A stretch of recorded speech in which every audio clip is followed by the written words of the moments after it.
Bien le bonjour à tous, bien le bonjour à toutes, bonjour à tous les êtres humains et aux extraterrestres qui nous regardent depuis des galaxies parallèles pour analyser le planète Terre. Aujourd'hui, on se retrouve pour parler d'un truc exceptionnel et d'un projet que j'attendais énormément, à savoir Bref 2 de Kian Kojandi et Navo. Générique. Elle a kiffé la mélo, là je suis dans le thème, je suis dans ça. Elle a kiffé la mélo, là je suis dans le thème, je suis dans ça. Elle a kiffé la mélo, là je suis dans le thème, je suis dans ça. Elle a kiffé la mélo, là je suis dans le thème, je suis dans ça. Elle a kiffé la mélo, je suis dans ça. Elle a kiffé la mélo, je suis dans ça. Elle a kiffé la mélo, je suis dans ça.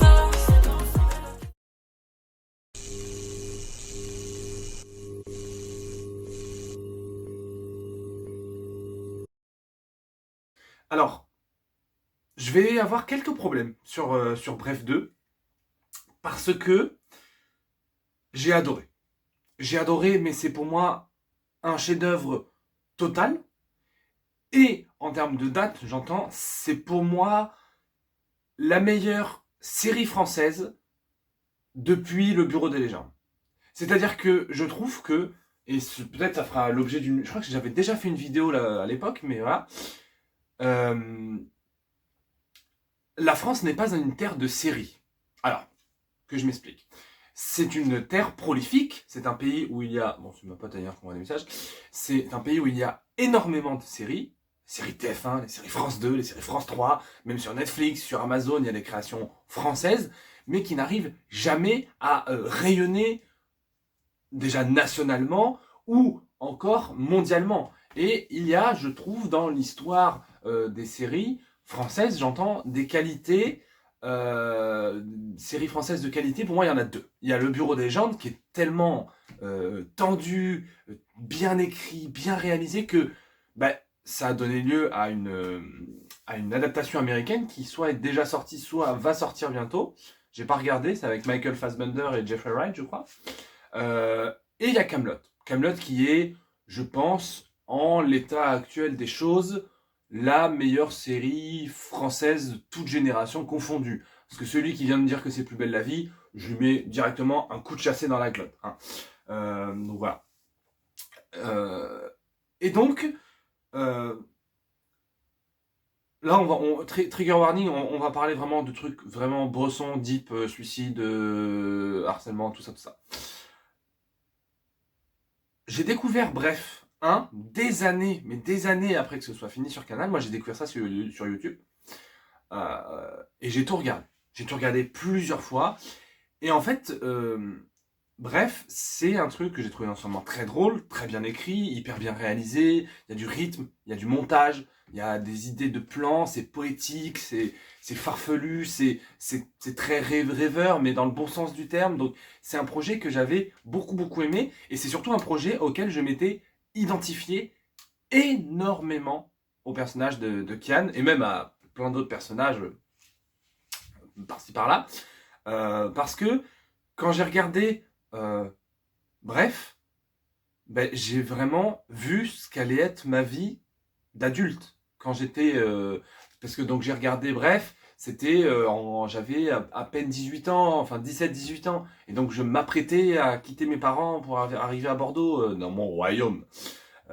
Voilà, je savais que j'allais partir, et je savais que j'allais faire des soirées, que j'allais rencontrer des gens, que j'allais pêcher des filles, j'allais me faire des amis, je savais que j'allais faire tout ça. Pour moi, c'était évident. Donc, en fait, quand j'ai vu Bref 1, que ce soit dans le personnage de Kian, dans le personnage de Baptiste, qui est hyper romantique, dans sa relation avec son frère, dans sa relation avec son père, avec sa mère, j'ai vu plein de choses où je me suis identifié, où je me dis, mais plus tard, ma vie, ce sera ça.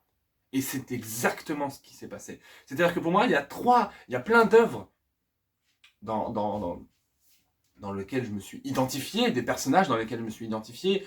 Captain America, il y a aussi Gary King dans le film de Edgar Wright, Le Dernier Pub avant la fin du monde. Il y a Captain America, évidemment, il y a Thor, il y a Iron Man, il y a plein de super-héros auxquels je me suis identifié dans leur personnalité, hein, pas dans leur pouvoir, évidemment. Et pour moi, les deux plus grandes œuvres auxquelles je me suis littéralement le plus identifié, à tel point que j'ai basé ma vie, mon caractère, ma personnalité, de façon inconsciente évidemment, dessus, c'est This Is Us et How I Met Your Mother. This Is Us pour le côté problème de communication avec la famille, parce que quand je regardais cette série, j'avais, disons, quelques petits problèmes de communication. Et How I Met Your Mother pour le côté, les amis, c'est la famille qu'on choisit, c'est avant tout, c'est eux qui passent avant tout, et la famille, c'est moins important. Bref, c'est un autre sujet. Et donc, quand on nous annonce Bref 2 et qu'on nous dit, il y a Bref 2, ça sort dans 10 jours. Bon, là, je suis en mode, dinguerie, la dinguerie, le fou. Et du coup, j'étais hyper hypé. Je me suis dit, est-ce qu'ils vont refaire une centaine d'épisodes comme ils avaient fait, format court, 3 minutes, parce que ça, c'est Alexandre Astier qui le disait. C'est pour ça qu'il a aussi fait les 2 dernières saisons de Kaamelott en format long. En format long, bref. Parce que, en fait, le format 3 minutes, c'est bien, mais c'est hyper dur pour, en même temps que ce soit drôle, que ce soit bien joué, que ce soit bien interprété, que ce soit bien écrit, et en même temps, développer ton histoire, ton univers et tes personnages. 3 minutes, c'est particulièrement court, quoi. Donc, en plus, je crois que bref, c'était encore un peu plus court, je crois que c'était même 2 minutes 30, un truc comme ça, donc... Voilà, et... finalement, la série sur Disney+, ils ont eu le choix de faire donc une série de 6 épisodes de 40 minutes. Et pour moi, je ne me suis jamais de ma vie autant identifié à une œuvre et à un personnage que ce qui se passe dans Bref partie 2. Et non pas Dune partie 2 qui est le pire film de l'histoire, rappelons-le, ça reste important. Et ne regardez pas la série Dune qui est pour moi une insulte au monde de la série, mais ça on le savait déjà. Bref, je m'égare. Donc moi je vais pas vous dire non plus des milliards de choses sur Bref 2, parce qu'en fait c'est exactement ce que vous avez aimé dans Bref 1. C'est-à-dire que là où dans Bref 1, il parle de la relation avec son frère, de sa relation avec ses parents, de ses relations avec les filles, avec l'amour, le sexe, les plans cul, les sites de rencontres, etc., etc., c'était déjà hyper intéressant. C'était quelqu'un qui était sur la trentaine, qui avait à peu près entre 25, 28, 29, 30 ans, même si il y avait des flashbacks dans l'enfance, tout ça. Et là, il a 40 ans. Donc, à 40 ans, tu fais un peu le bilan de ta vie, tu fais un peu le bilan de ce qui se passe. Et tu sens que, évidemment, Kian Kojandi s'est inspiré, je pense en tout cas, de pas mal de choses qui lui sont arrivées dans la vie pour faire cette œuvre. Et honnêtement, c'est passionnant de voir ça. Et c'est exactement comme Bref 1, mais en mieux. C'est-à-dire que, forcément, il y a plus de budget, donc il y a beaucoup de caméos, il y a plein d'acteurs, plein d'actrices, et toutes les actrices sont magnifiques. Là, vraiment, toutes les actrices sont, mais d'une beauté incandescente.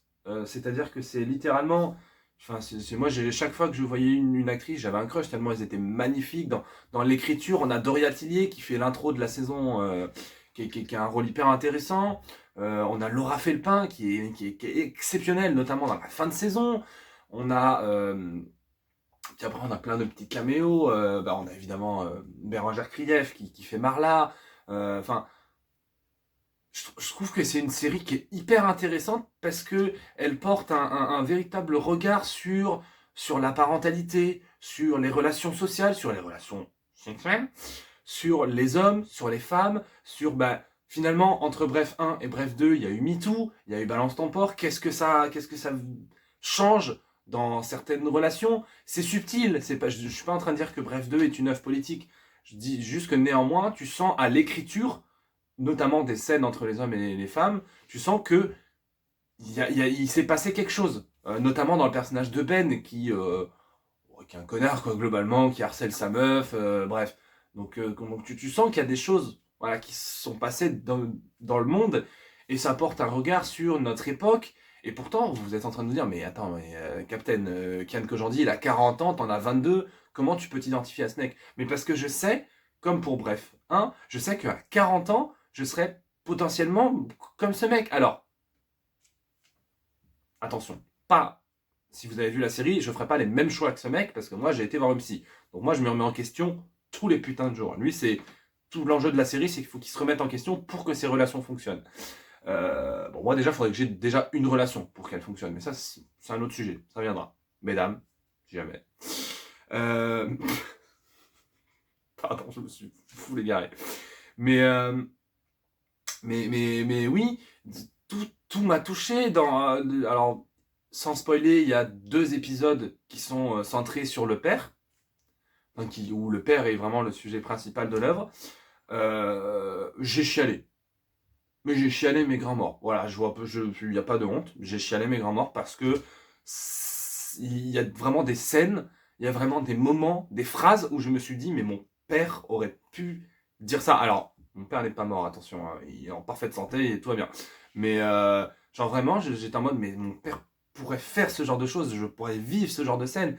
Et pareil pour, donc lui, c'est la relation qu'il a avec son grand frère qui est un peu compliquée. Moi, j'ai eu des moments où avec mon petit frère, c'était un peu compliqué, mais bon, là, machallah, ça va bien. Donc, il y a pareil des scènes avec son frère où je dis, mais mon frère, j'aurais pu vivre cette scène-là avec mon frère. Enfin, plein de moments où je me suis dit, mais c'est moi, en fait. Et donc, forcément, ça me touche. Donc, peut-être je manque un peu d'objectivité. Peut-être que certains vont dire, oui, ça sent un peu le réchauffé, c'est exactement la même chose que Bref 1. Oui, oui, voilà, bon, chacun a le droit de penser ce que vous voulez, il n'y a aucun problème. Ben, je dis juste que moi, d'avoir des œuvres, parce que on est dans une époque, quand même, horrible. Mais horrible. Et là, attention, on va parler des vrais sujets. Entre l'arrivée, clairement, des nazis au pouvoir, clairement, le nazisme est en train de revenir, hein, disons les termes, les guerres un peu partout, le gouvernement français qui est en train de nous prendre pour des jambons un jour sur deux, qu'ils essayent de nous entuber, enfin, à chaque fois que tu allumes les informations, il n'y a jamais une bonne nouvelle. Jamais une bonne nouvelle. Vraiment. Donc, on est tous dans un état de déprime. Enfin, pas tous, hein, évidemment, mais en fait, tu ne peux être que dépressif si tu écoutes les infos. Vraiment, c'est d'une tristesse absolue. Et quand tu regardes certaines œuvres, que ce soit au cinéma ou en série, bah, tout est pessimiste.